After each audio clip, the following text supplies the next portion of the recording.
नमस्कार, प्रणाम, हर हर महादेव। हमें प्रियंका देवी कुशवाहा और हमारे यूट्यूब चैनल भोजपुरिया गीत में रउआ सभे के स्वागत बड़ुए। रउआ सभे के बीच में बहुत प्यारा सा सुंदर सा एगो शिव जी के गीत हम लेके आ गए बनी।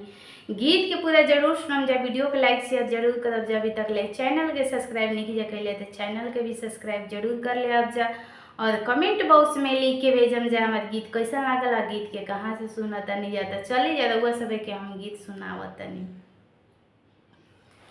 आरे सुतिलिंगा उरादे शिवा संगे से जिया जी, शिवाजी से पूछे का बात।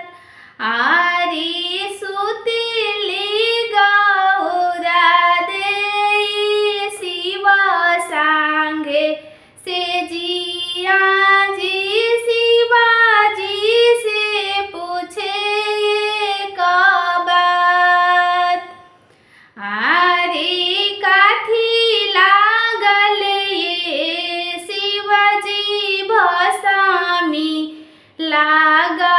लगाइले काथी लागी करी भंगिया पान। आरे काथी लागी शिवाजी भसामी लगाइले काथी लागी करी भंगिया पान। आरे काथी लागी शिवाजी डमरू बाजाइले काथी लागी पेनी। आरे काथी लागी पेनी मिर्गा छाल। आरे काथी लागी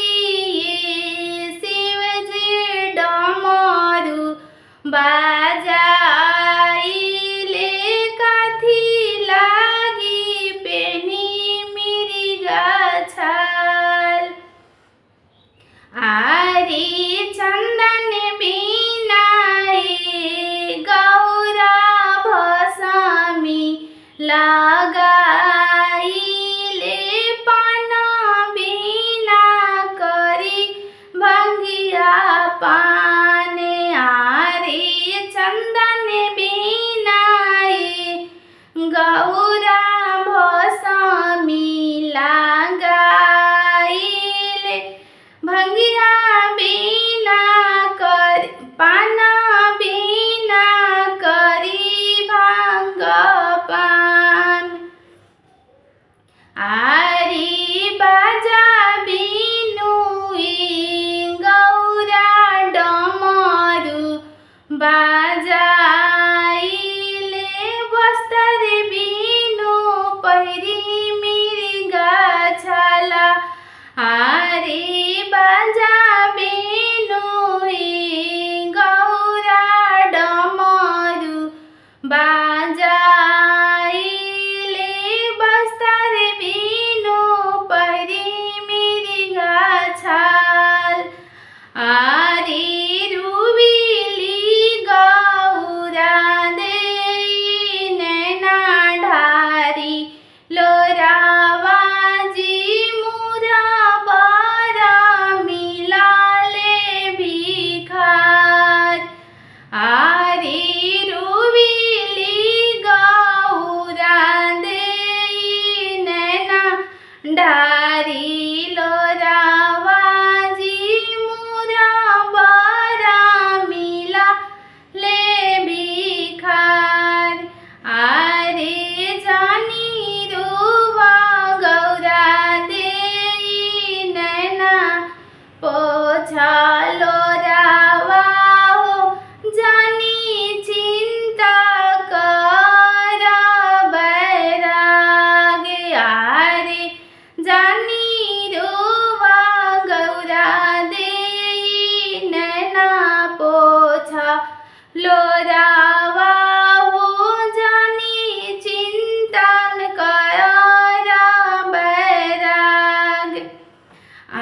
हरी